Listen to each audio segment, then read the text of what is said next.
So, welcome to episode 1 of In the Studio with at the Studio Rock Garden. And our first episode is with one half of Rock Garden Ceramics, with Zach. Hi, my name's Zach, and welcome to Studio by Rock Garden. In our micro studio, I guess, it's a very, very small studio. You'll find anything from local artists across to our handmade pottery by my other half, and then lots of different types of coffee and tea options. I love that. Do you want to tell us a bit more about the ceramics themselves? Yeah, so the pottery side. So most of our pottery that we make for chefs, restaurants, and businesses. A lot of them are based in York. But with that, we might be making up to hundreds or thousands of the same piece, all by hand and with no molds. And with that, anytime we've got one or two items that are slightly too big or too small to match the rest of the order, I'll then glaze them completely different, and then we'll bring them down here. So most of the pieces down here are one-off pieces. So this was a chef commission order. That was just a beautiful red lipped out plate, and the edge got chipped a little bit. So then we changed it into this fern bulb. Oh, it's so nice. And then that goes Really on nice. for quite a lot of our orders. So you might see on the back of some in the shop where it says PB. So that's a prototype B. And yeah, Wow, that's so really cool. It's really cool that you keep everything as well, like the whole, even ones that maybe go a little wrong, you can come in here and yeah, so that's it. So, I mean, we're trying to be as zero waste as possible when it yeah. comes to the chef orders. So you might find sometimes in here, like these ones, which are seen in Roots in town, the Michelin star. A lot of the times we do a buyback system with the chefs. So a lot of chefs will only use them per season. Mm. And then obviously by the next season, we kind of realized that was putting another order in, another order, another order. And then we realized, well, what was happening with our old pottery? So now I do a buyback system with the chefs. So I'll buy their pots back off them, give them credit so they can buy new pots, and then I'll bring them down here, and that way we can sell them at a nice affordable price to the everyday customer, Yeah. and they get something that's obviously already been in a high-end restaurant. Yeah, I love that. I love the zero waste aspect of it all. I think that probably runs through this whole studio with everything that Yeah, you I have. mean, Like everything's handmade. even this, so like when we make pots, we'll save this waste clay, and then we'll crush it into a powder, absorb it into water, and then you can make something like this pot up here is made completely by recycled clay. So yeah, that's the other half of it, I Wow, I love guess. that. That's great. I guess the last little thing of the recycled project as well. So with the waste clay, this is another good example actually. This pot over here is made fully from recycled clay, so you might get these little black lava flecks in there, or obviously a bit of porcelain in there. But this clay is what I use when I'm teaching workshops down here. So we'll often do like little pottery workshops, whether that's hand building cups or wheel throwing. And all the clay that's in the workshop is our recycled clay. And then any clay that's left over from that workshop will go through the whole process again and get used up in another Yeah. 2 or 3 months. Oh, that's awesome. Tell us a bit more about the workshops, actually. I feel like you always have something really cool on. All Yeah, I different mean, ones. there's all sorts of workshops. There's workshops for myself, which is like the hand building ones. There's ones we get external ceramicists in. So the whole space is designed to allow artists to use it as their own. We've pondered that for a while with the name, but we're settled on studio because we wanted it to be a studio for anybody, whether that's a music studio, an art studio, a pottery studio, or so on. So like just last weekend, we had a guest potter called Robert who came in and he did a little hand building workshop. We've got Gabriel Nichols coming in back in soon, who's quite well known online. Yeah. He throws these beautiful giant pots. So he'll be actually doing a big demo in the window. And then we also have like this lady who makes gorgeous little brushes, and she teaches people how to make traditional brushes. So she does workshops down here quite regular.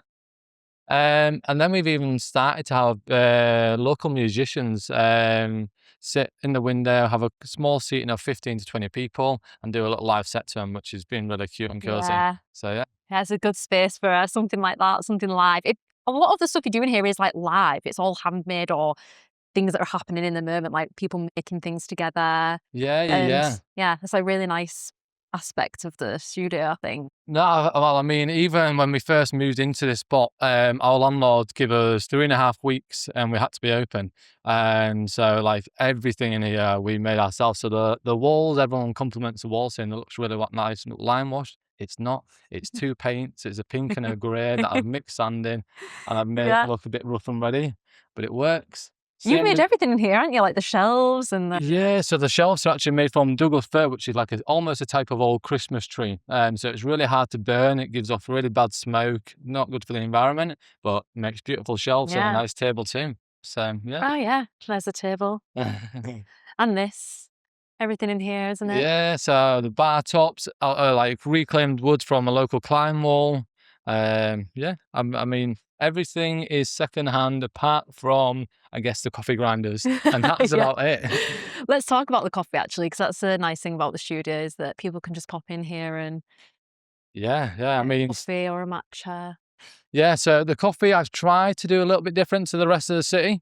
Um, one of the main reasons is we make a lot of their pottery, and obviously they are really close with us. Yeah. And so we've tried to match our style of coffee to the space itself. And rather than it being a fast takeaway coffee shop where you're in and out, it's more about slowing down, enjoying the space. So how we differ, firstly, is probably if I can pull it out. You can put the mic down if you want, and I can hold it. There you go. Is our water system. So our water is not plumbed into the mains, and we essentially make our own Epsom salt solutions, calcium solutions, and make our own mineral water with that. So the water is a bit cleaner and fresher than obviously the normal tap water. And what that also allows me to do is not need to dial in my coffee, because the water in York, it's terrible to be honest. It Yeah. changes. It can go from Yeah. 600 to 800 ppm. So every day you'll be guessing, does my coffee taste different because of the heat, because of the humidity, or because of the water? So if I can cut out that element, now I've just got to look at the heat of the room. Yeah. And that allows me then to use lots of different types of coffee beans. So normally we'll have like 4 to 6 different types of coffee, predominantly from Harmony Coffee Roasting, because they're York-based, really lovely people, come over and help dial in. But then if I ever go on a little climbing trip like this weekend in Wales, I'll pick up some little nice little guest coffee as well, just to throw that on there in the guest Yeah. hopper for a week. Yeah, 'cause everything's even handmade, even your water. Yeah, Yeah. the water, the coffee. Yeah, I totally. mean, the matcha itself as well, and the tea menu, that's from a little company other side of York called Ippoku. Awesome place, a Japanese tea house, and they use their own tea farms back in Japan still. Yeah. And that sends over to them guys, then it comes straight up to us. So yeah, just trying to support as many people. And then lastly is our milk. So our milk comes from Elvington, which is just less than 6 miles from the shop. Milked on Wednesdays, delivered on Thursdays. So Yeah, super fresh and super creamy. fresh. I love So that. yeah.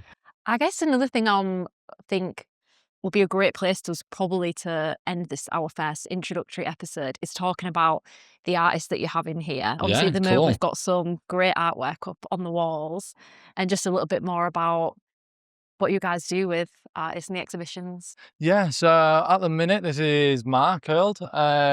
So every month we allow an artist to display their work for free. Whether that's people who want to take up the whole wall space or the whole studio itself, like last month with Ray. To people who want to make brushes. We've got this lovely young couple down here who around their uni times, they'll go to little car boot sales, find spoons and make rings out of spoons, which are just really cool Yeah, it's and so quite cool. unique. There's that. And then, I don't know, so every month we'll normally have a couple of little ones like the rings and chopping boards and knife makers. And then on the walls, we'll have a big showcase. We also allow the artists to do a little workshop themselves. So like last month, Ray got rid of everything in the shop and we put easels everywhere and she did a whole painting workshop, Yeah, that's which was really awesome. lovely. So cool. But yeah. That's great. And you have like an opening night as well, don't you? So every time you have a new exhibition on, you have Yeah, an opening night and all the locals come over. Or no, people from yeah. afar actually come as well, don't they? Yeah, 100%. I mean, this time we had people coming from London, from Manchester. Last time there was some people come from Edinburgh. So yeah, the first night we have the artists in, we do a little launch night between like 6 and 8. We give out drinks to get to actually talk to the artists as well. Because I mean, a lot of the times I'll have my favourite piece, and the artist will have the favourite piece. So it's really interesting to talk to the customer as well, and Yeah, actually, definitely. spitball ideas almost. Yeah. Yeah. Yeah, no, it's awesome. Thanks for that, Zach. I Yes. think that's a perfect segue for us to say that this is the first episode of a studio podcast that we're starting here. So another thing Yeah, to add yeah. to the to add to all of the amazing initiatives you have on. And we'll be speaking to artists who are exhibiting here, also local artists and people, even musicians who come in here and play.